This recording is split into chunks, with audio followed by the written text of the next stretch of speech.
What's up, you derelict honey badgers? It's us. It's David. We're back. Grant will be here very shortly. This is a really fun episode. We get into it. It gets deep. Chainsaw Man, episode 9. Consider this your spoiler warning. What an episode. We talk a lot about that.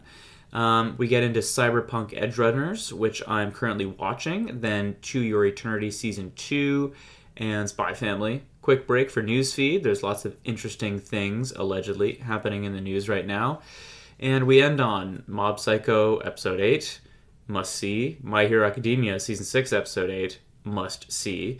And Blue Lock. And then we finish off with the Q&A, which we host on our Instagram, which you may follow us at Part-Time Otaku Podcast, where every Monday we put up a Q&A, people put in questions, and we will likely answer them here on the podcast. So follow us, subscribe, and enjoy the show. Psycho Season 1, 2, 3, 4.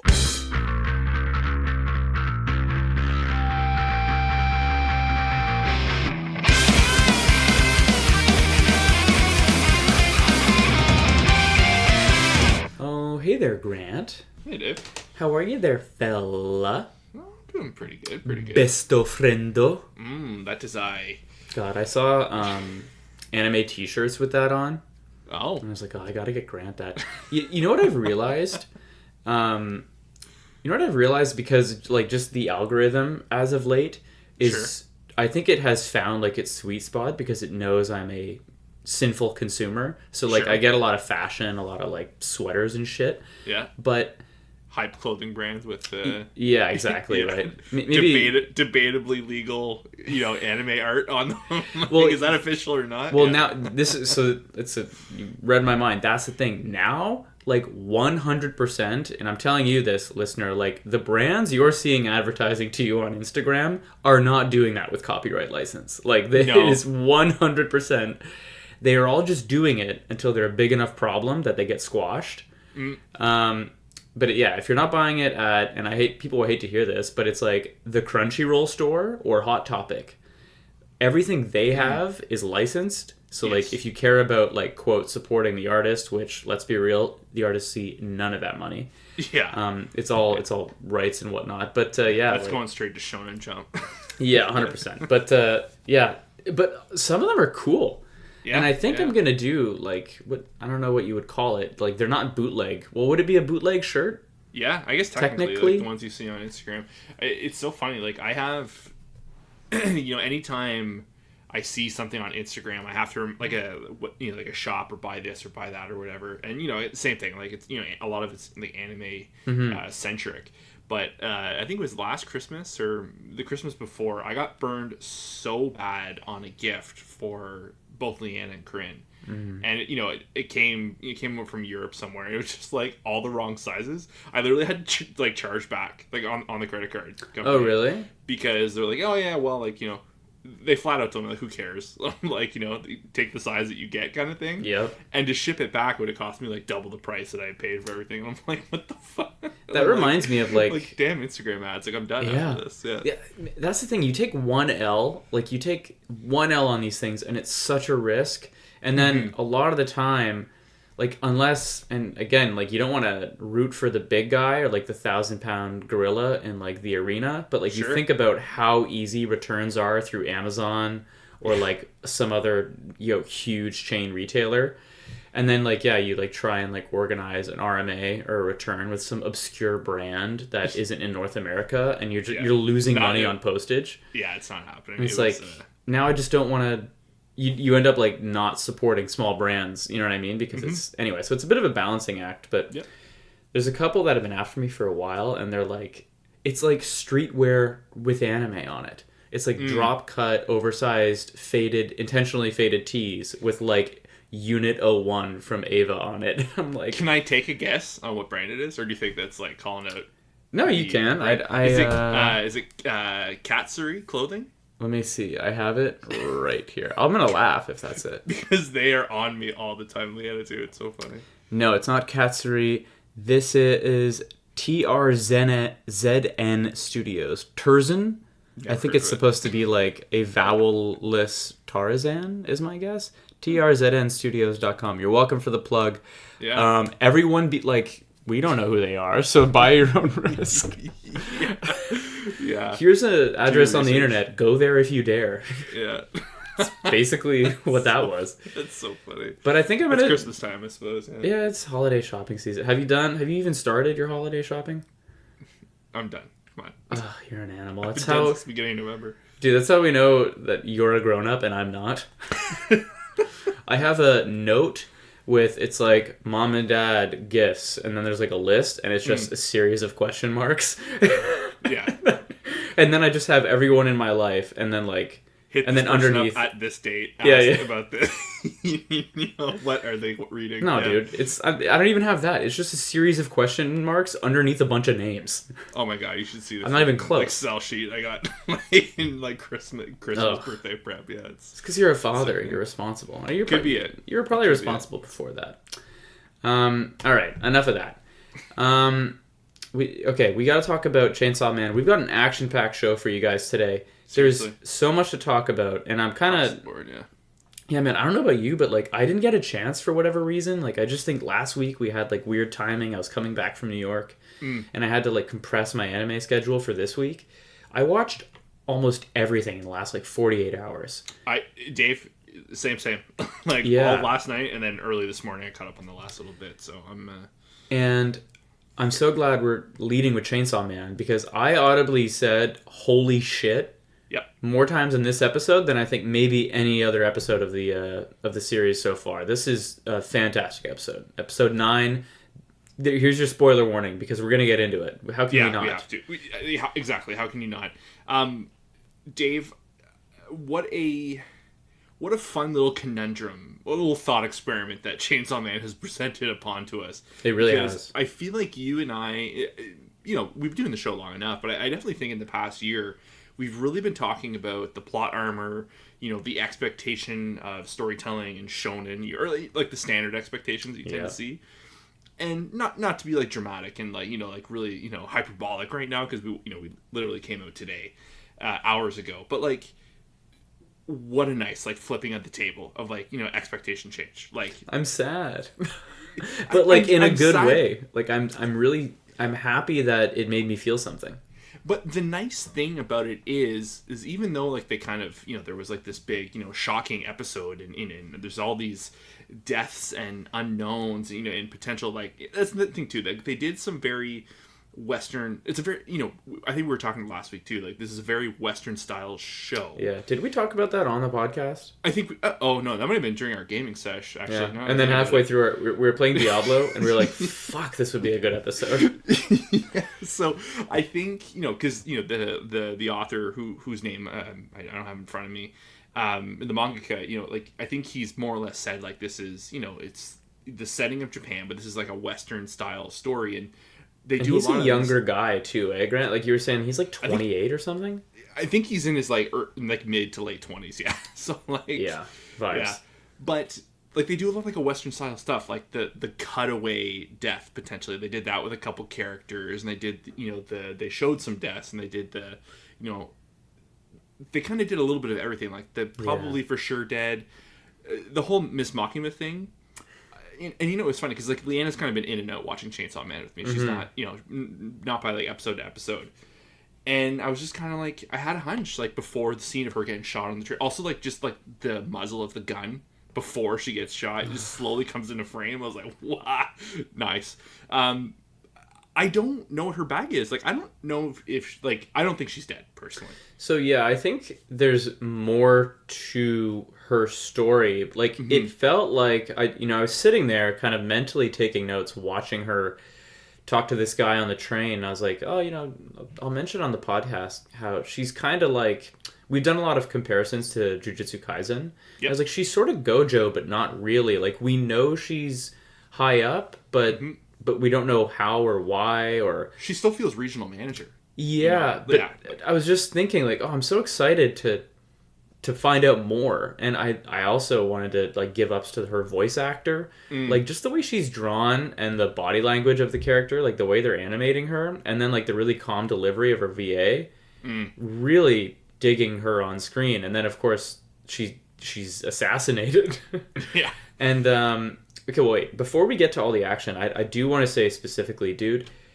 the first 10 minutes of just Himeno and Denji in her apartment. The reverse POV of that moment. The reverse POV of that moment was... Didn't think we needed it. Glad we got it. Exactly. Like, and the animation style, how much they put into that really reminded me of Aki's, like, morning routine, his little ASMR scene. Mm-hmm. But this one was much longer. And it... Lots of different angles. Yeah. Not so much, like... Yeah. Because I feel like Aki's was more... kind of like middle to higher views, like almost like we were a fly up on the wall or up on the ceiling. This kind of felt, middle and lower, like we were looking out from Denji's point of view on the bed, or still kind of in the middle frame. It's very, very, very cool. It was stellarly animated. Like I can't get over how much I loved it. And one thing I've noticed that I haven't really thought about in anime before is we don't really see where people live often. Sure. Or at least maybe we do, but like slice of life you do. That's slice of life you do of your home space. Right? But yeah, I remember like comparing, the amount of time we spent in Aki's apartment and now in Himeno's, and I was like, oh, she has like a nicer place. Like hers is like a cool young professional spot. I don't know. It really humanized her in a weird way. The thing that I loved was she opens the fridge and there's the containers of like cooked food and leftovers. It's not what a like detail, eh? It's not like all like takeout containers thrown right in. It's all put into like glass Tupperware, or whatever brand kind of thing. Yeah. But like it's all the thing that the weirdest thing that stuck out to me is there's a scene. I think we see her like go take the shower, grab the beer, and it was cool because like we kind of have an expectation of what's going on in the previous episode of like whether she's like taking advantage of him sexually and whatnot, but you kind of get the vibe of like, oh, she was just like drunk and forgot, and like we kind of see it from her view of like, oh shit, Denji's here, even though she had carted him here. It was playing on like everyone's expectations and views, but there's a point where she kind of flops on the bed onto him, and Dave, I don't think I've ever seen a nose in anime before. Like from that angle, like I was like, I've never thought about noses before. Yeah. And the two of them are kind of, like she's laying on top of him. I'm like, holy cow! Like the detail into like from that angle, looking into their noses, blew me away. It was really good. And here's something I never thought we would like talk about on an anime podcast. I'm really glad that they didn't have sex. Like I love the joke too. She's like, "Yeah, you can go to prison for that kind of thing." Not just that, but also I'm glad that Denji, despite like him being fucked up, like he had the wherewithal. You know what I mean? Because there's so much about his character, especially early on. You and I were talking like, are this guy's motivations really that skin deep? Like, is this gonna just be a shonen with the motivation of like grabbing a boob? And if so, like that's fine. It is what it is. But like he did have a like human moment, you know what I mean? And absolutely. And now with everything that has transpired in this episode and these people that he's gotten to know, it just feels like the show has completely been like thrown in a blender. Yes. And I'm really, really happy with it. Like I'm fucking stoked. It's crazy because this is like penultimate episode, season finale stuff you would see in like Breaking Bad. This is like the Game of Thrones. And like. Just by the end of this episode, all I can think about is just like the westernized style of this, and like we've known this before, like just with the OP and the homages to like the Coen brothers and and Quentin Tarantino and all this and that, and then it's the little nuances. You're like, oh man, like it's just so much more prevalent than I think I really thought of. God. Yeah. Okay, let's talk about what we learned and the things that happened, because the back half of this episode is pretty dense. Yes. So I'll like list off a couple things we could talk about them. So one, the main twist is that there's some kind of coordinated assassination attempt, right? Yeah. Makima by the Gun Devil, clearly. Let's assume it's by the Gun Devil, which also means that he seems to be working like. Were all those people human? Like the ones that killed the devil hunters? Like the people that killed Makima? Are we assuming that they're kind of like they're humans that also have pacts with their own devils? Like how Aki has a pact with the ghost wolf lady, and how Himeno had one with the ghost arm. Yeah, I think I would say so because they've done a pretty. There's been a pretty clear path from the get go when initially with like the zombie devil, trying to making the pact with the Yakuza guy that kind of had was putting the pressure on Denji, and then we have the the eighth floor, like them trying to make the pact to kill Denji. Okay, and so there are and all that. Like I think that's pretty clear. Okay, it's established. You're right. So there are other factions at play. Yeah. They do a coordinate kind of assassination. That yelly girl from the hotel episode is killed. But we don't see them though. Her and Yeah. her and the dude. That's like the off screen one. Oh, you're right. You're right. Is it A cutaway. Is that her name? I think so. Yeah. I think that's Gunshot cutaway. Yeah. I think they're alive because it's the old lady. I think they overtake the old lady for sure. Good point. The Gun Devil, this guy who has basically the same character design as Denji. Fascinating. Very fascinating. Yeah. He's the one who says the Gun Devil is after Denji's heart. And he's the one who starts a bunch of shit in the restaurant. And this is where like the whole show goes sideways because what happens here? Himeno more or less sacrifices herself. Yeah, I didn't even see her take the shot. I saw like when the dust had kind of settled and she was clearly shot. Yeah, but that was the thing too. It was very like so fast paced. It was unknown. Like we know Denji like took one right in the dome. Yeah, like right off the bat. But because it's and power too. Holy cow! Like just she was on him, and then like it didn't matter. Yeah, crazy. Aki finally uses his sword, which is like a nail. Yeah, I've got some questions about that, which I don't think you and I can answer here, but they really made a point in the beginning of the last episode of like you can't use that like under any circumstance. I think Himeno said it takes like years off his life. Like there's the way they phrase it, I don't know if they use those words, but like there is a toll to be paid is kind of what they insinuated, and that it was significant. It's interesting because, like, as he uses them, clearly, whatever devil or the pact with the weapon or whatnot, like a timer is going down. It goes from 3 to 0. Yeah, by each after each hit it goes down. I wonder. I'm curious about the mechanics of that weapon because it's like he was like the curse or the devil, whatever thing he has to deal with, was counting as he was landing blows. Yeah, and he was counting it alongside, and I don't know, but I loved that. I loved that. He won fair and square, and then a nameless woman appears and resurrects this guy. Like, was it resurrected or like he? Good question. Or like it was kind of like a reminder of like, hey, like get up, like it.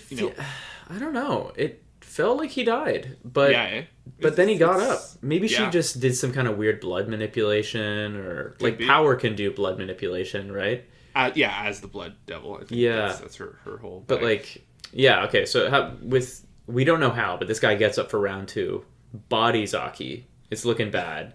Yeah. And then that's when Himeno makes like the legit sacrifice and gives her entire body. It seems like.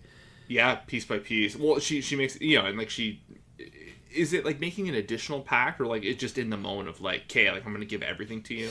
I think it was an additional pact. I think because she said like I traded my right eye for the ghost devil. Is it the ghost devil's arm? The ghost arm? Yeah. So she had one arm that she could use in exchange for her eye, and then I think she said something. I'll give you everything I have if you give me everything you have, or something. And like when it was working, like. She was winning that fight, but I think she knew that she was gone. Like she was going to lose her body in exchange for saving Aki's life. And then unfortunately, it didn't matter anyway because that girl interfered with what appeared to be like a snake devil thing. Yeah, and that ate Himeno's devil. Like a lot of cross-contamination because the wolf was in there at some point and this guy came out. Yeah, like, and the wolf, the fox makes a point of like, what an absurd thing I have in my mouth. It's not a human or a devil. So like, I guess kind of a reference to this. This person's in a similar situation to Denji. Yeah. I didn't think. I only thought of it now. I don't know how much it has to do. Like, I would be surprised if like Himeno is completely gone. Not in like she comes back or like she's completely like. I think it's interesting because they really kind of. Every episode they kind of hit the pact thing a little more and more and more, right? Like we kind of see like the variations of it, kind of the rule. We kind of got the rules of them a little bit more in the hotel, But, I guess by definition, Denji, like, I know he's a fiend. Or is he a fiend or is he a devil? I can't remember. I can't remember because I think Power is technically a fiend. Oh, because no, she's a devil who's possessed a body, so that's why she is a fiend. Right. And Denji has like made a pact and has become one. But it's interesting because I wonder if him being a devil, because him and Himeno made that pact at breakfast the next morning. What pact? Well, like, essentially, like, Oh, that they're going to help each other get with their love interests? Exactly. And I know, like, it seems so, like, a silly thing in the moment, but they are putting so much emphasis on pacts in this world, and you got to be careful with your wordage. I wonder if... That's interesting. I didn't think of that. Maybe, him being a devil and her, and, like, essentially, like, the transaction, the verbal transaction between the two of them. Did that mean anything? If that meant anything. Right. So it's... Especially with her death, making this, final sacrifice and whatnot. So the fucking layers of the show, man. For for a silly, horny, bloody show, it's got some fucking layers, man. I love it. This was my favorite episode so far. I mean, I think it's the strongest episode by far. Yeah, I know that sounds obvious, but it's like, yeah, Jesus, that was really, really good. God. Okay, let's go to another really strong show that I think you've finished, but I'm only part way through. I just watched episode 6 of Cyberpunk Edgerunners. Goddamn. Dude. So goddamn good. This happens to me all the time, especially on this podcast where, like, everyone's telling me, wait, you have, like, an anime podcast and you haven't seen this? It's like, just ease up, guys. Like, see the title of the show? There's a lot of shit to watch. Yeah, so much. But yeah, I mean, like, in news that will shock no one, Cyberpunk Edgerunners is fucking legit. Yeah. Like, it is so beautifully vivid. The world that they've built is fantastic. The animation is top tier. The voice acting is really, really great. I don't know. It's one of the few... It's funny because I'm watching Chainsaw Man at the same time, but it's like one of the few kind of adult-themed animes that works for me. Sure. Because I don't think it's... How can I say this? Cyberpunk Edgerunners is just like a story in which adult things happen, as opposed to a story that goes out of its way to focus on adult content. Does that make sense? Yeah. I think I see what you're getting at. Like, it's, they're... Like, Chainsaw Man... They're trying to tell a story with adult themes. Yeah. Using the themes, of, like, puberty and all this and that, whereas Edgerunners is telling a story and it's kind of just... It's not a part of, like, the narrative thread. That's just the world. Yeah, the world, yeah. Yeah, very exactly. nihilistic and dirty and edgy, for lack of a better term. No, but yeah, grimy, but futuristic, dystopian, all at once. Like, I love this stuff. That's why I asked you about the game. I was like, how did that game ever turn out? Like, I know they had a really, really messy launch.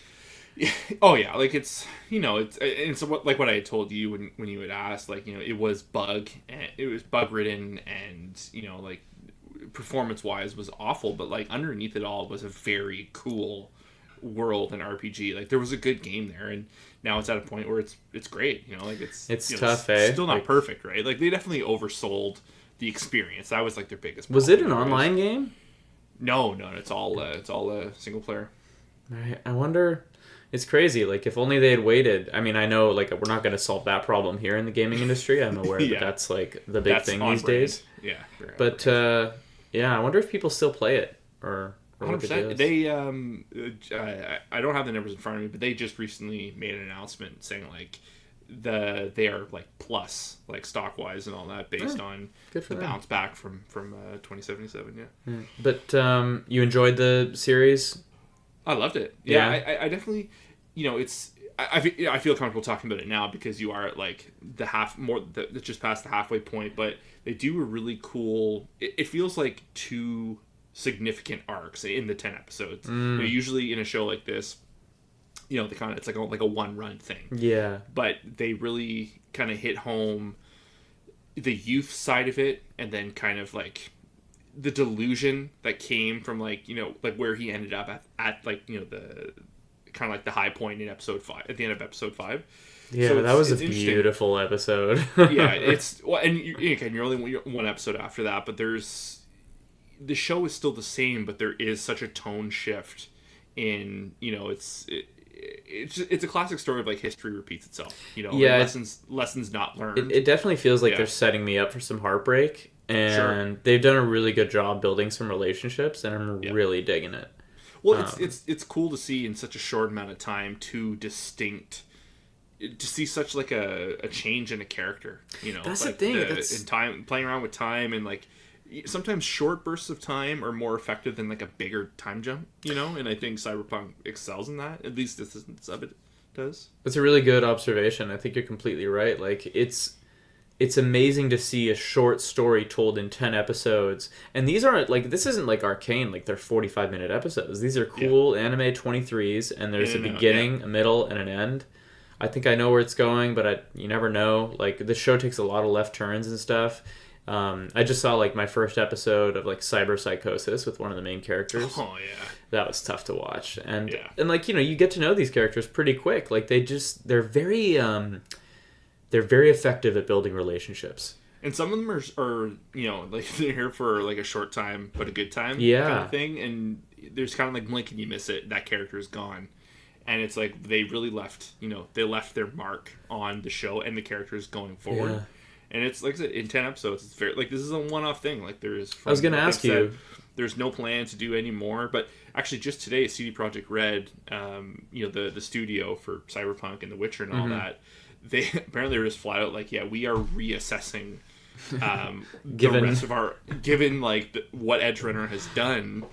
You know, in this space, like we're kind of like reassessing all our, you know, IP and future stories to be told, and it's like they could make 20 of these, or maybe not. I think it could be easily oversaturated, but they could do one more great Edgerunner story. Like Night City is so massive. There's so many stories to tell. There's a lot to do, and I think for a studio like being like, hey, we make video games. Should we make an animated series now? Is like such a huge, absurd gamble, and it's insane that they got it right and that it worked. It's like, of course, that you want to double down, but like in these, you want to be, like you said, hesitant not to oversaturate your IP and the market. And the fact that like they did a video game to anime adaptation and people actually liked it, that alone is fantastic. On the other side of it, like in the studio, like the animation studio side, like this is Studio Trigger. This is like not some amateur fucking studio. This is legacy status. Like these guys do not fuck around. And there's been amazing articles of the director of like, we've been so freed with this project because, you know, we're not restricted to, you know, Japanese essentially like broadcast, you know, like essentially the hoops they have to jump through. Like we can just be the Studio Trigger we want to be and like do whatever the fuck we want. It is like there's some very, very good articles just like with the production team on the Japanese side at the studio, just like, yeah, like we get to be the Trigger to the full, you know, like to the max. It's wild. Does Studio Trigger do Mob Psycho? No, Studio Bones. That's Bones. Same studio as My Hero. Yes, my bad. Which is crazy. That is crazy. Different teams, right? And that's the thing too. Like I've been doing a lot of research lately because, you know, like you see this thing with studios, right? Like it's not obviously like the same staff with every one. I think a lot of the time is it comes down to the directors and the producers they hire for each project, right? Like it still is the studio. It's probably a lot of general staff, but I think key members are also very important on projects. So it's you know, because you get, you know, Mob Psycho and My Hero are the perfect examples of, you know, sometimes it looks, you know, like the way Mob Psycho does, and then you see kind of the way that My Hero has its moments too. But it does. Sure. But it's I don't know. But Cyberpunk, man, so good. I'm so glad. I'm very looking. Hopefully by next week, if you're close to being done or you are done, there's a lot of good shit there. Seems likely. I'm flying through it a little bit. When I was sick, that's when I got through like the first 5 episodes, and now I'm like leveling out a little bit, but there's only 4 left, so yeah, I don't think it'll take me long. All right, let's talk about To Your Eternity, episode 6 of season 2. There's your spoiler warning. So if you haven't listened to any of the episodes in the last couple of weeks, we've been a little bit torn on season 2. I think like the thing we keep echoing is that it feels like a different show. What did you think of episode 6?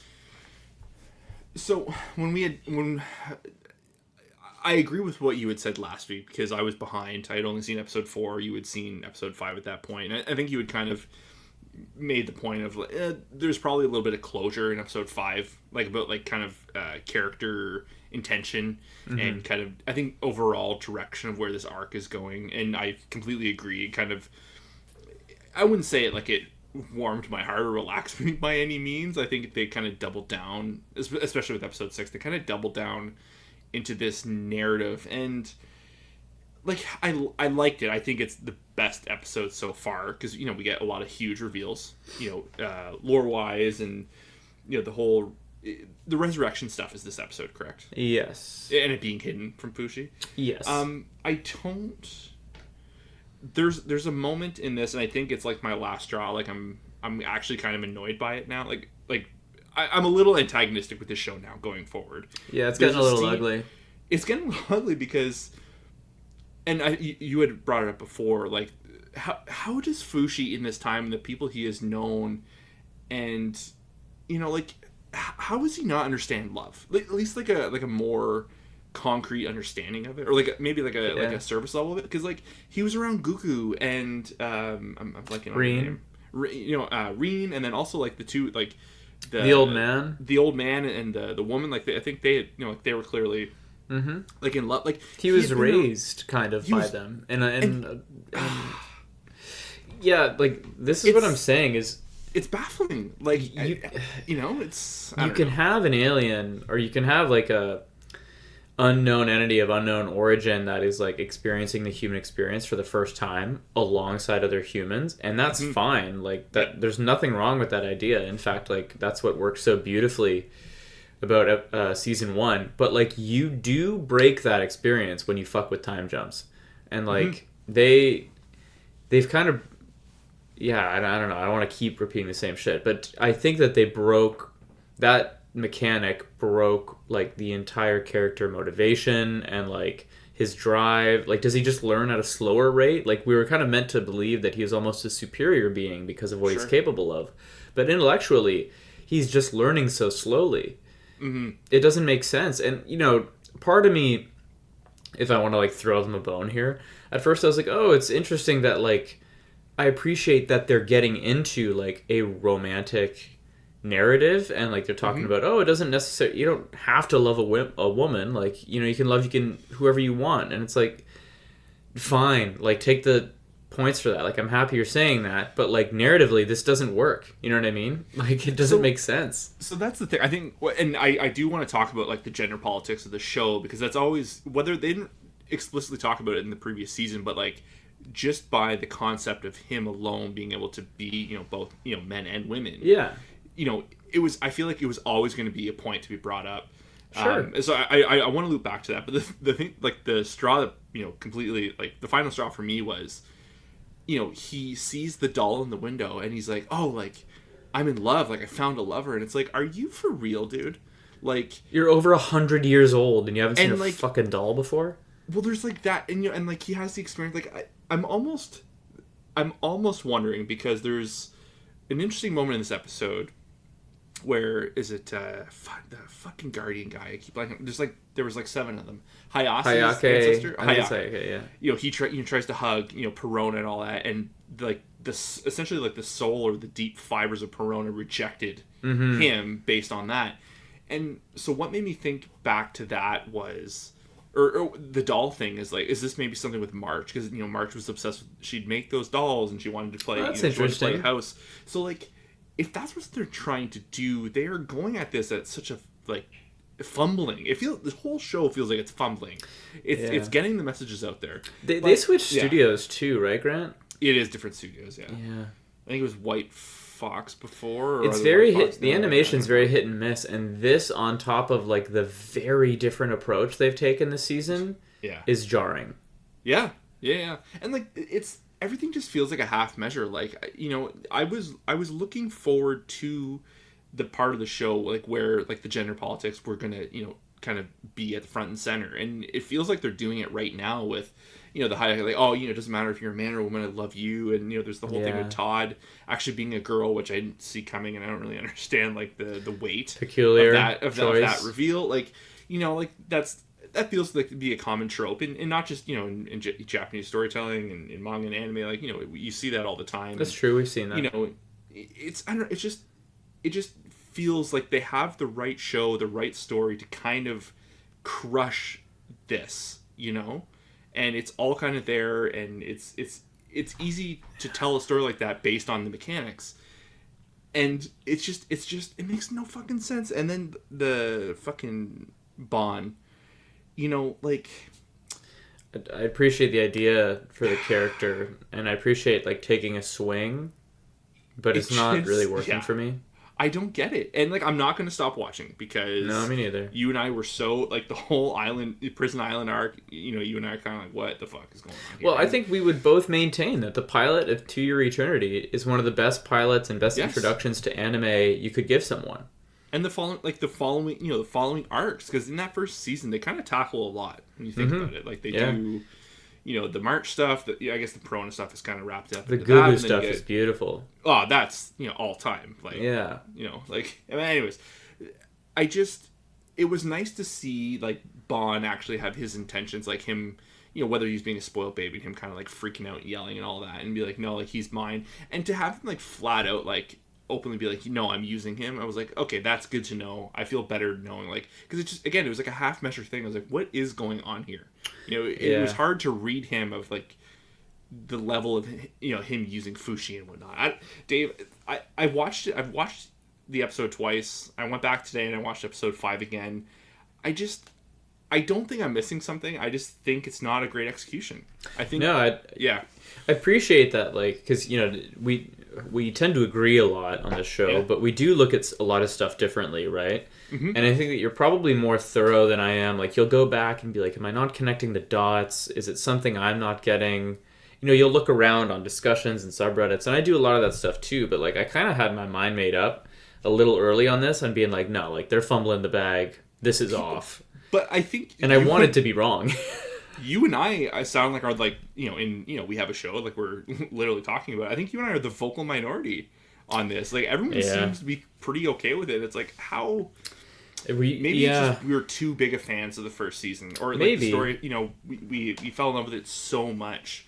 You know, it's so funny. Like, we've been, you know, like Inside Baseball. Like, you know, recently you came into possession of some To Your Eternity manga. Yeah, for my birthday. For your birthday from Leanna and I, and we were watching, I think it was episode 4, and Leanna was like, fuck, like, should we not have bought that for Dave? And I'm like, well, no. I'm like, that's the part of the story we love. Like, who knows, like, you know, how and the art at this point. The art in the manga is just gorgeous. Like, that was a great gift. But yeah, Leanna was like, oh my god, like, should we not? I'm like, no, it's fine. But it's fine. It does make me... It does make me wonder, did people love season 1 for the reasons we loved it? You know what I mean? Like, there really was something magical about that. And, like, if at the end of the day, do people just want to see him shapeshift and, like, fight the knockers? You know what I mean? Like, I don't know. But that's the thing. I'm not just in for that. I'm in for what they're trying to do now. It's just not working. It's just not working, you know? And it's not even... It doesn't even have the same problems that, like, the Island arc didn't have. You know, that was, you know, I don't know. Can I also say one of the, like, and again, like, it's tough to say because we don't know the ending, and parts of me wants to fast forward to the ending and just find out, like, does this all end up working? You know what I mean? Because, like, you know, sometimes you have to go through, like, a bit of a lull. Like, remember Mr. Robot season 2? It's like they need to get the chess pieces on the board sometimes. Sure. And it's like, does this all end up working? Like, there's just pieces of this show that I would just axe and just get rid of. Like, the multi-generational Hayase stuff is absurd. The knocker in the arm being passed down is absurd. See, I'm not as against that as you are. Like, it's not great by any means, but I think if there's one saving grace in this episode that... And I hope it's not just me... hoping it is what it is, like, you know, I'm not trying to like write it in my mind, but there's a moment between Bond and Fushi, and you know, it's Bond is kind of like what would you do, like, you know, like if you found out, you know, all your friends came back, like, would you leave with them? Right. And Fushi's just like, yeah, dude, like, heartbeat. Obviously. And there's this like this moment of like, oh really? And maybe it's like, even though Fushi is like kind of a little out of touch and is out of his depth, and you know, like, you know, maybe whatever it is, I think maybe deep down he knows Bond's not being genuine, so maybe he is kind of seeing that, and that was like a, you know, kind of like a little touch on that. And obviously, like, he gets betrayed and whatnot, but before she's like, no, it's okay, Bond. Like, oh, fuck. Also, the torture scene was one of the most brutal things I've seen this year. Which torture scene? When he's ending? Like, the ending when he's trying to get out of his body's burning. Yeah. And the Beholder's talking to him. Yeah. Interesting. Let's count how long till you can regenerate. Yeah, it's like, it's my relationship with the Beholder changed there. I was like, oh right, like he really is an experiment to you, huh? Like you really are just here to observe. Well, I think there's this too. This is one of the bigger moments with the Beholder, but there was the moment where he just revealed, like, yeah, like if you fuck with the experiment, I'm going to send you back to square one. Like, we'll start over. Yeah, and it's like, oh, okay, interesting. Like you. Yeah, so I don't know, Dave. I love the first season so much. I've got season passes. Like I am in because I think the potential for storytelling with Fushi and this world and this character it's perfect for anime, and I think there is room to improve 100%. No, I'm not checked out either. I'm watching this thing. So like I'm really gonna give like the full run, but this is it's messy, man. Like a lot of white water. All right, so let's move on to something a little bit lighter, shall we? Yeah, let's talk about of an episode. Yeah, ironically, not super light. A little out of character. Spy Family episode 21. Interesting. I was wondering when we were going to get an episode like this, the reverse Yuri episode. Yeah. Did it work for you?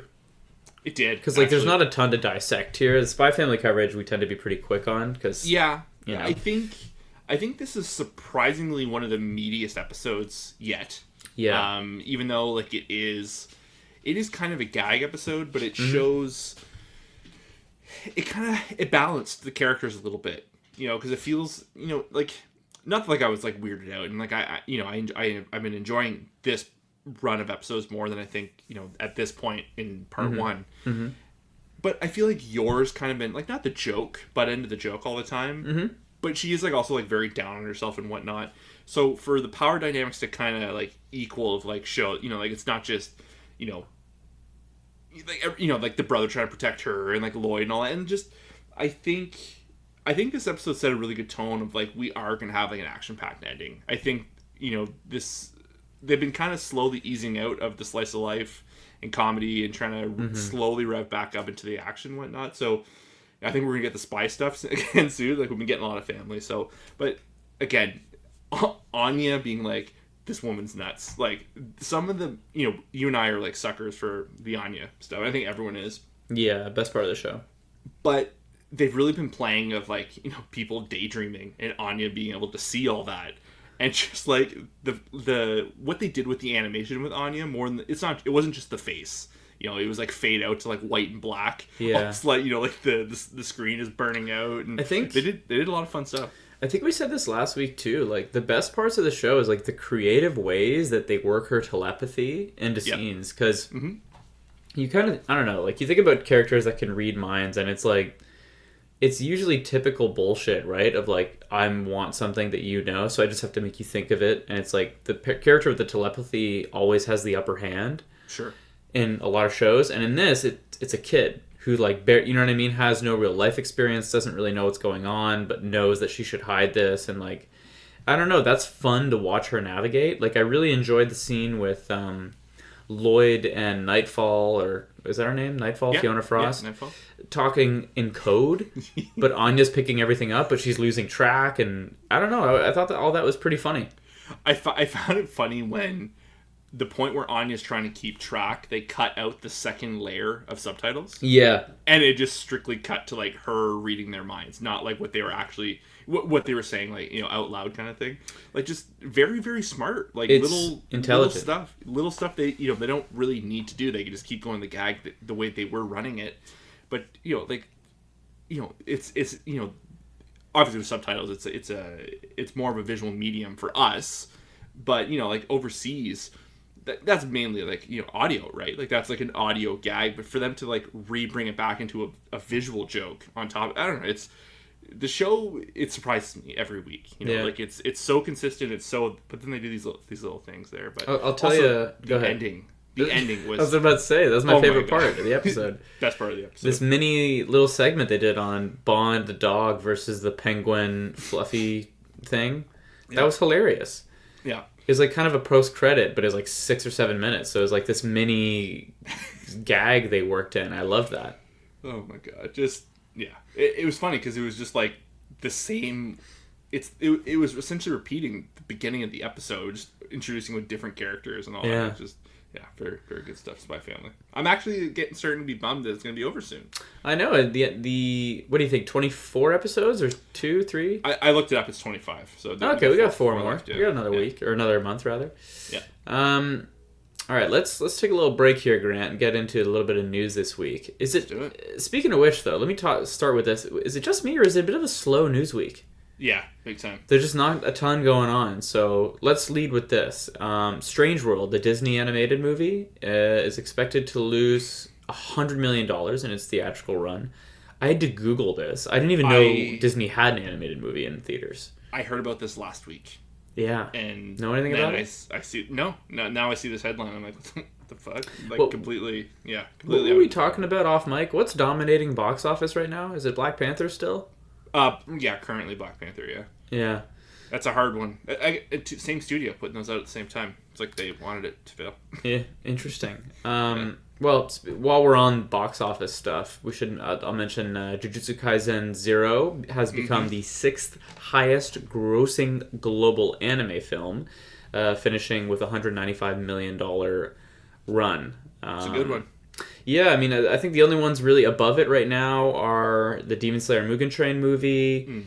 Spirited Away, probably. Yeah, I think there's 3 Miyazaki movies: Spirited Away, Howl's Moving Castle, and Ponyo. And Your Name is up there. They're all above. And fun fact, I haven't seen 2 of those. I've only seen 1 Ghibli movie. You gotta watch Ponyo. It's so fucking good. We should...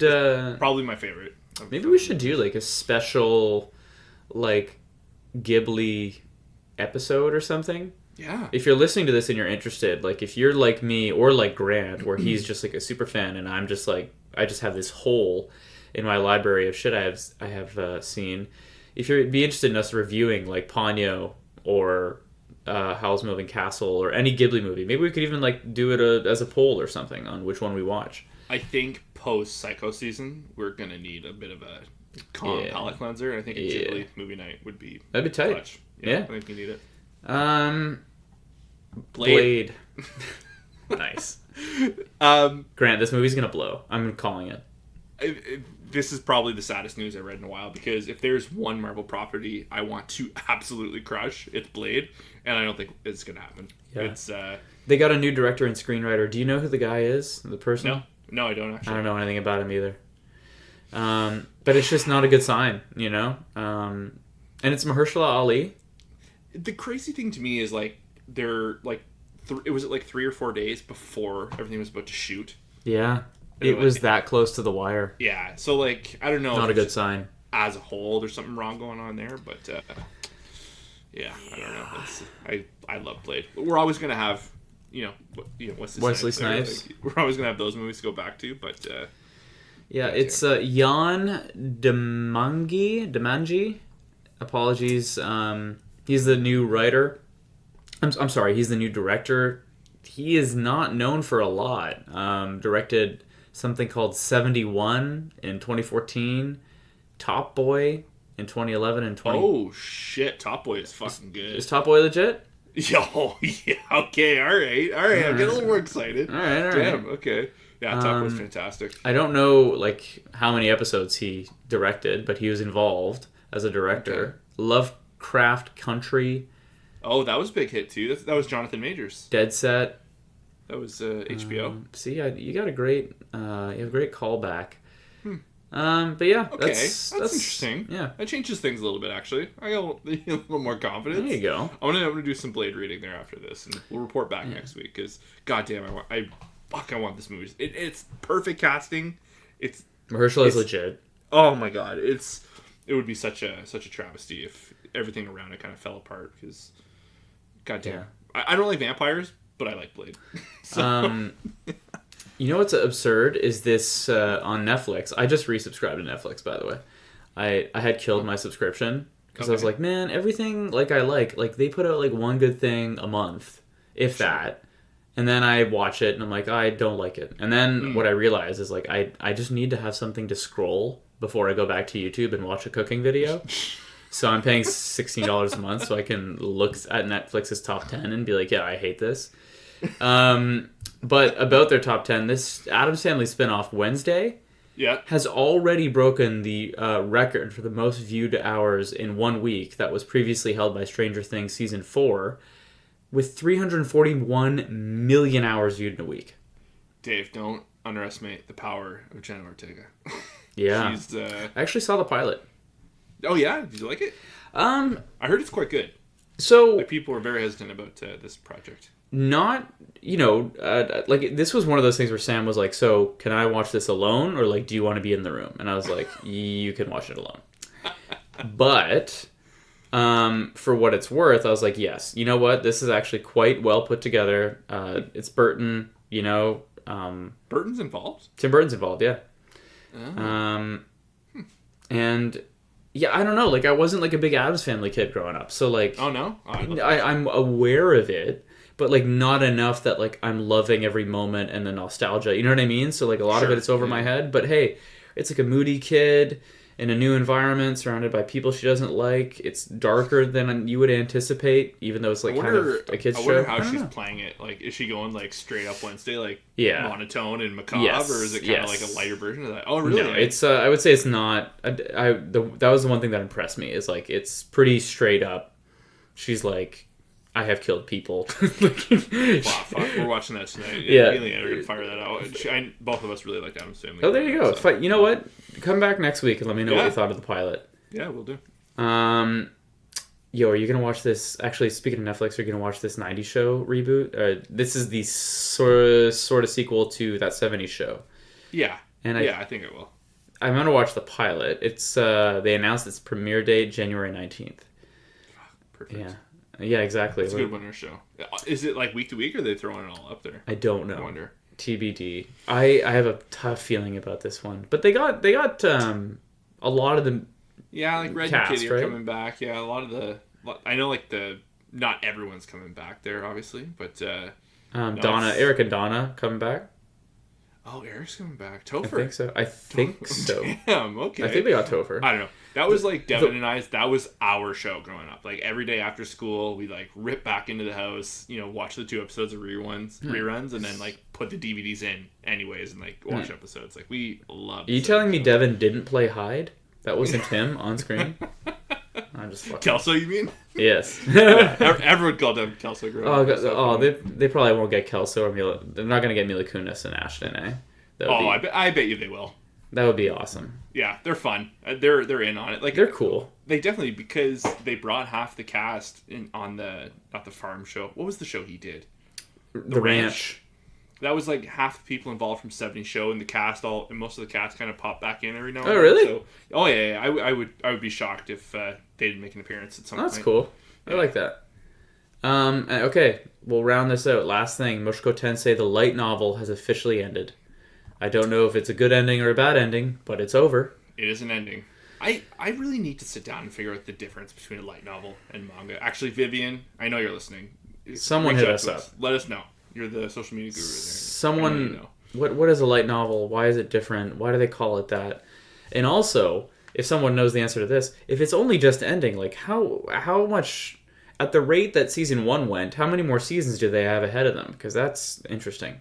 I believe I heard it was like a full order when Mushoku was announced, or like the adaptation was announced. So, but yeah, right on. Fucking, I'm ready for more of that. That's soon too. That's January, is it not? Oh my god, is it really? I think so, dude. We're gonna exit Psycho season and go into like the winter Round blues. 2. Yeah, winter blues season. Yeah, I don't know. There's a blue balls joke somewhere in there. I'm not gonna make it. Warm up your amp. Oh, that'd be good, eh? Like a nice wintry, sultry, provocative, jazzy solo, perhaps. Yeah. Okay. All right, back to the show here, Grant. Let's talk Mob Psycho episode 8. Goddamn, I love this show. Grant, was this done by a different studio? I'm wondering if this was the episode that I was... Because remember I had mentioned they were talking... There was one episode this season where they had never done as many frames. Like, per... Like, per episode, like ever. Yeah. Like, they completely blew their high score, if you want to call it, like, out of the water. Yeah. And I'm wondering if it was episode 8, because the way they were like moving through the forest and like kind of, even the character styling looked different. Like, and not necessarily in a bad way, but it looked like it was different. Gorgeous, but like different, right? Yeah, for sure. Yeah, Dave, this fucking show, I cannot, again, like, I've read most of the manga, but stuff is completely, like, all of season 3 is new to me. It is? Yeah. Good. Yeah. So I kind of I stopped at the manga at season 2 point, because I was the anime first, so I wanted to watch this one before I fully read it. But the power of, like, let's just go back and round out the story of, like, the club, of these guys, and like they really hit home some really cool messages of, like, let's make memories. And there's just the one line, the guy's like, but we made memories, like we had fun, like we played cards and we did this and that. And just like the innocence of youth, and like, just trying to have fun in their own way. And the alien stuff was weird, but like it worked. It was so on brand for Mob Psycho. Yeah, it was such a peculiar episode, but also, to your point, it was so Mob Psycho. I don't know. This feels like we're in between arcs, or I don't know where we're gonna go from here. It feels like it felt like the OVAs for season 2. Yeah, it felt like the ending of something. I don't know. Like, I have to say, after watching season 2, I think I'm on record at saying, like, do we really need anything else? From, like, do they have to go back to the well? Like, obviously, if there's more source material, then the answer is yes. But like, I thought season 2 ended so well. And I gotta say, man, season 3 might be my favorite so far. Like, yeah, oh, 100%. The way Mob is growing into a young man, like it's beautiful. Like, I don't want to sound like sappy, but it's really, really good stuff that they're doing here, man. It felt like baby steps before. Like, again, I love season 1 and 2 so much, but like it was very incremental, and maybe, like, Mob's just, I think they're all at that age where, like, the bigger picture becomes a little more clear to them, and it fits well with him overcoming his power, or his emotions and all this and that. Like, it's such a little one-off little kind of bit, like these 2 episodes. Like, even the previous one too, they kind of reintroduced, like, kind of the inciting point of him getting into that club with that character that left. Like, in the manga and in the show, you literally see the back of his head as he, like, leaves, and like, and they got to try and get that 5th member. And I don't know, it's a very fun way of, like, kind of wrapping up stories. It's not forced. It feels like a natural progression of, like, it's the winter break, they're getting together. It's, I don't know, man. Also, and then, the dude being stuck in outer space and, like, having to, like, again, change the animation style again, doing stuff they've never really done before. And this was an experimentation. You could feel them having fun with it. Well, and they still can, because it's over. Like, and it was very dreamlike. The show is ending, Yeah. I can't believe it's ending. I know. But yeah, this season will be one I watch back. 100%. I'm I would like to do a full, like back to back, one a night. Just do it over like a month or 2. Yeah. Just rewatch, like front to back. Because there are a couple shows that earn that, right? Like, once a year, every 2-3 years, you go back to the well and you go, like, I remember the first time I saw this and it impacted me, and now you want to, like, not imitate that, but you want to relive it. You want to, like, it feels good. You know what I mean? There's a reason why people watch the same Christmas movies every year and not the new ones. And like, Mob Psycho will probably get added to my pile of, like, classic animes that I'll probably rewatch, every few years. And the fun thing with anime with that too, and anything really, when the story is so impactful, there's only really so much you can grab onto, because there is, like, such big moments and emotional moments and visual moments. Like, there's, like, really only so much your brain can kind of handle. Yeah. And that's I for me, like, going back and rewatching various shows, like, it's, Attack on Titan and Mob Psycho, and it's just kind of, like, there's so much in a single frame that you can kind of, on that second and third time, you can just be like, oh yeah, like, I know that beat. Oh, I didn't realize Dimple was making that face in this moment, back there. Like, because Leanne and I rewatched the first season, kind of in prep for this. We didn't fully catch up the full rewatch for season 3, but there's moments of, like, like the both Mob and his brother are talking, and you just see like the faces Dimple's making in the background. I'm like, oh, like fuck, he has been up to some evil shit from the get go, you know? Like, that little shit. You know, it's such a great, friggin' great character. I'm a little bummed there hasn't been enough Hanazawa. Like, we kind of got him like at the God Dimple stuff. He was there for that. And right. I hope that's not just like his wrapped up, because I think he is the original.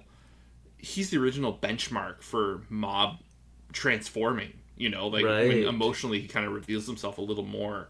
Good point. I think it'd be kind of a bummer. I'm sure there'll be like a last episode. Everyone's all together and happy. And how many episodes is it supposed to be? Do you know? 12? I believe it's supposed to be 12. Yeah. Okay. All right. We got time for one more fun arc.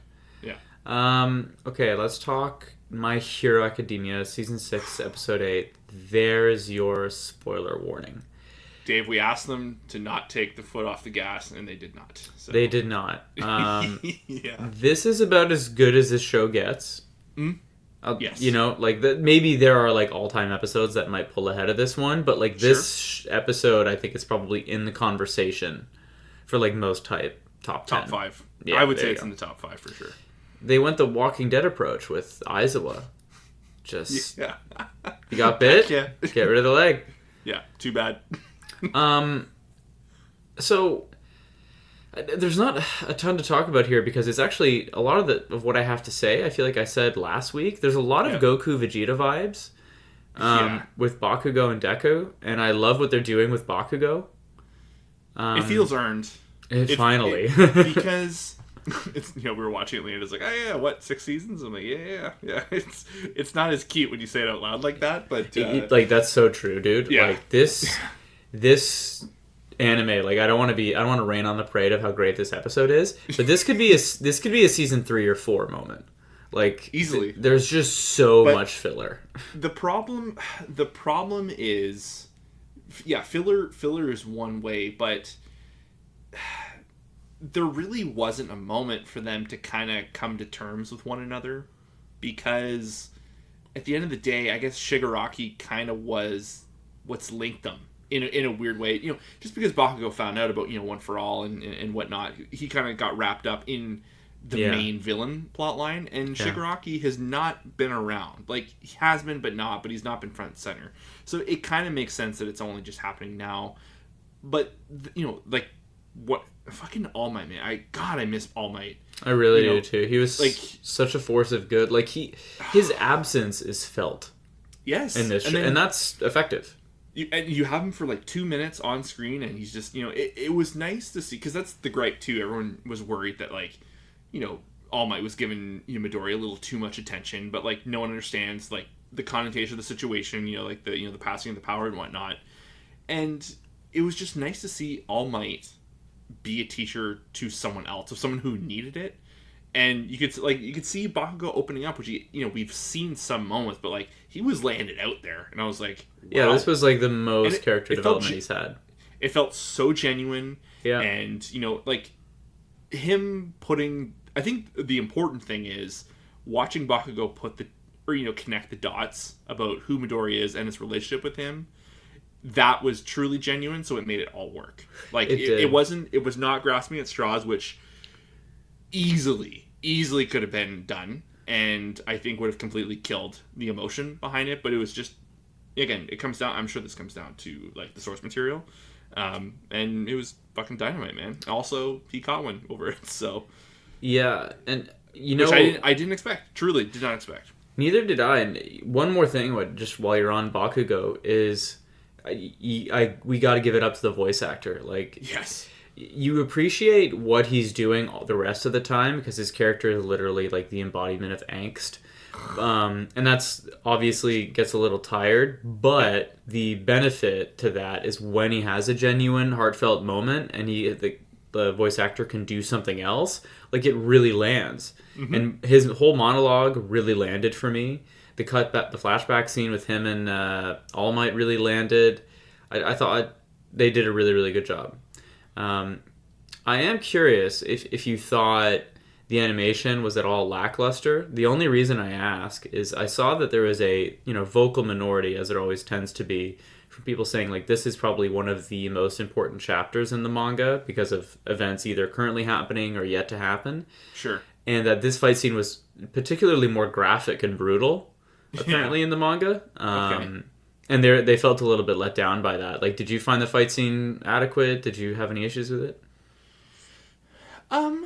No, I honestly I didn't think about it because I'm more invested in what's being said or what's being done. Because like at the end of the day, like One for All and All for One are literally smacking each other to death. Like, how can you really? It felt like a boss fight. It felt like a boss, and like they're essentially swinging on each other at equal power without really knowing or whatever. But like what are you gonna do? You're gonna show them like like beating each other to a pulp more than they already are. Yeah. Like, I think without like I guess a kill shot to kind of like there was, but that was the thing. There's other moments that I felt more visceral that needed to be more visceral. Like there's a point like Aizawa's losing an eye. I think like essentially the way like Shigaraki grabs his face at one point, yeah, that was tough. and like tears into his face. Maybe that was pretty graphic. I could picture where that was a little more visceral or more fan expectation, or at least manga reader expectation. But I don't know. Like I can see that, but at no point did I feel robbed of any moments. Yeah, I wasn't really in the episode. Like it's okay. Here's a comparison, and we're always going back to this well. But like when in Attack on Titan, when Eren and the Warhammer Titan throw down, it was pretty epic. But like it was very jarring to say the least. And there was moments where it kind of took you out of the severity of the situation. Fair. I don't think this episode, like, I would have to like look at the panels, like, and be like, oh yeah, wow, like there was some pretty wild shit going on here. No, I think you make a pretty good point. There's a difference between the animation struggled versus it could have potentially been better, right? There's like a long yard in between those two things. I did think. And I think this is probably obvious, and I don't think I'm spoiling anything because I don't know anything about the manga, but I was thinking about Deku doing permanent damage to his arms, and then I was like, oh, I bet that's why they're keeping Eri around as a plot point in the background. Oh, to revert. Yeah, she'll just fix him at one point when when his arms are permafucked. And you know what? Like I think this episode alone, they reminded us of that because Aizawa's, his moment of like, I need to push through, I need to go plus ultra here and he thinks of Eri. Yeah. And I'm like, oh yes. And Leo's like, who? And I'm like, yeah, you'll see. We'll come back. They'll pull her out when it's convenient. Yeah, we'll do a lap on that. She won't have aged. What about the ending? Obviously the Bakugo sacrifice thing taking a hit, that's great, but do you think All for One snatches Tomura's body here? Because like they had him. Yeah. You gotta appreciate that team up, by the way, right? Like the three boys and the number one hero. I knew Todoroki was kicking around. I knew it too. And then even Shigaraki's like, oh, that was the dude following them. But like they show like the radar that like the police were seeing. Yeah. It's like, fuck. They show it that I love. No one cuts a corner better than My Hero. Oh, yeah. You gotta respect it. But the three boys and freaking that blast burn move that fucking Endeavor uses there is just Sakuga. It's like, yeah, give me more of that fire. Fuck. That's dope. But answer my question. Do you think All for One gets in the driver's seat? Oh, sorry. Yeah, 100%. I think we're going to get like a millisecond. Because I think they defeat him. I don't think that's a stretch of the imagination. There might be some more significant losses, definitely. But I do think they beat Shigaraki. Or, it is his body at the end of the day. We'll probably get like one more moment of like, oh yeah, like I still hate you or whatever, and then like he dies out. But I think for the most part it's gonna be All for One. But how they explain that, I'm really curious to see. I'm also very curious. How did you like surprise unlocked a new quirk? I love that. So I actually thought it worked because they did foreshadow. I saw that. This, I was right? like, oh, I bet. Sorry? They did mention this whole quirk before, right? Float. I'm hazy on season 5. So I think we may or may not have known her power, but like we get the reveal before the flashback.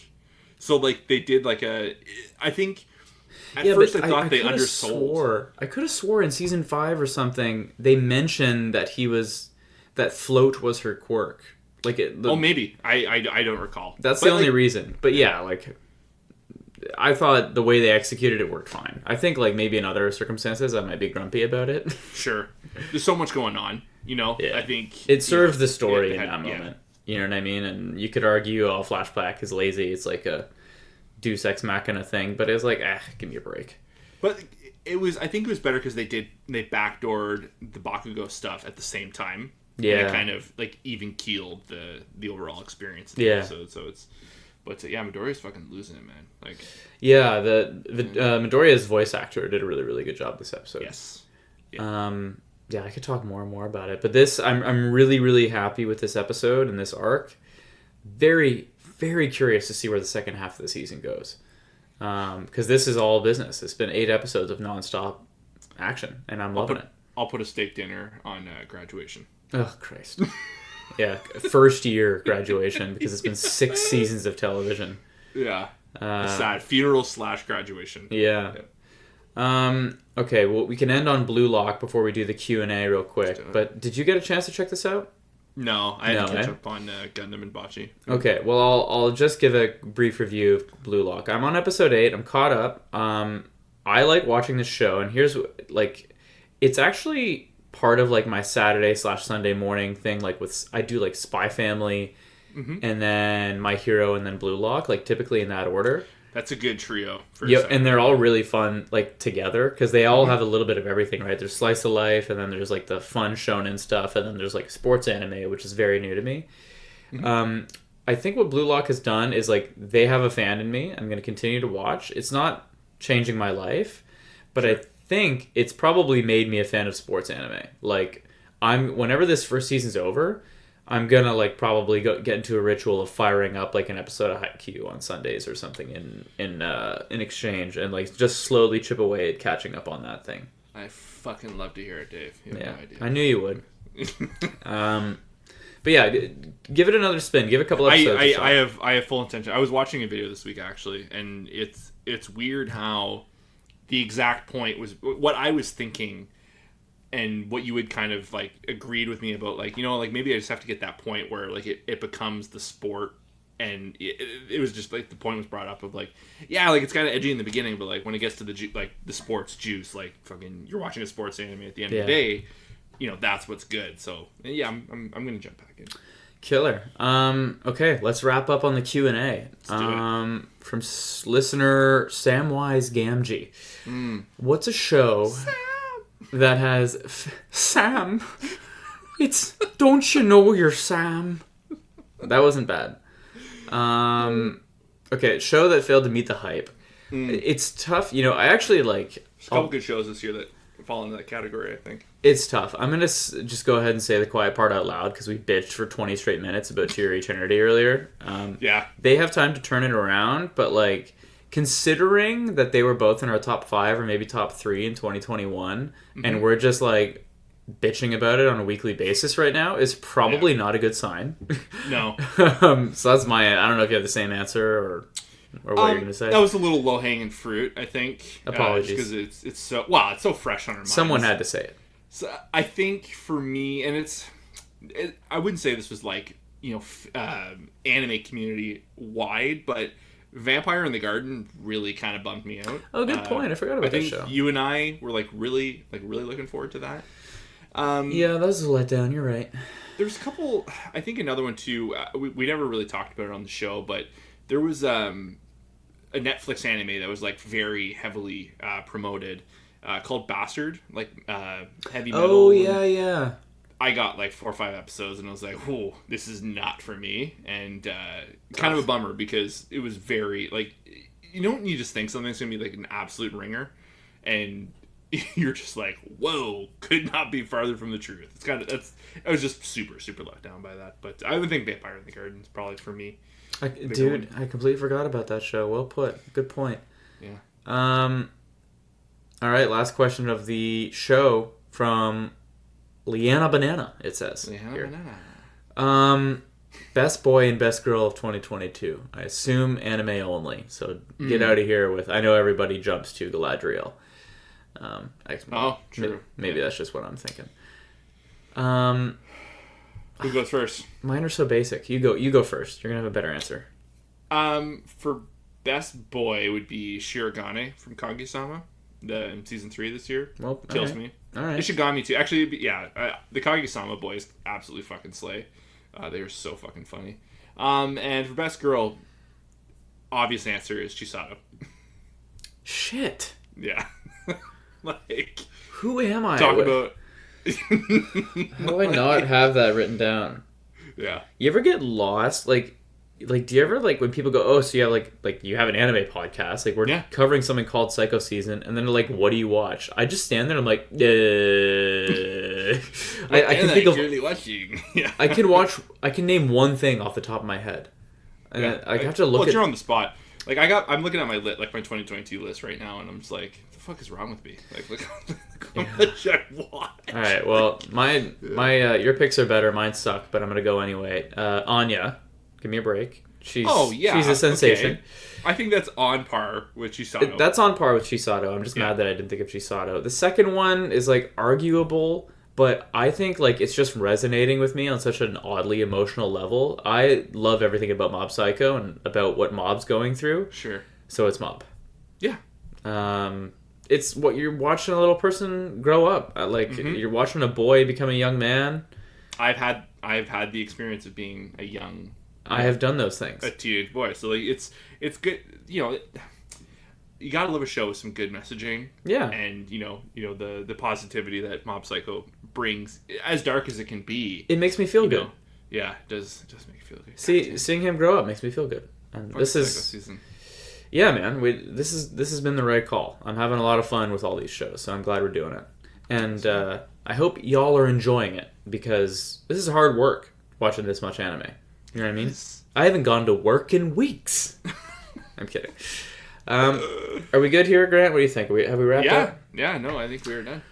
All right, folks. Ooh, long one. Thank you for listening. Subscribe, for the love of God. And we'll stop asking. Just follow us at Part-Time Otaku Podcast on Instagram. Go there now. Follow us on Spotify or Apple Podcast if you're one of those type of folk. Or wherever you listen to your podcast, chances are you will find us. Spread the word. Buy the merch. We don't have any, but one day. And I think that's about it. Grant, say the thing. Bye, guys. Cheers.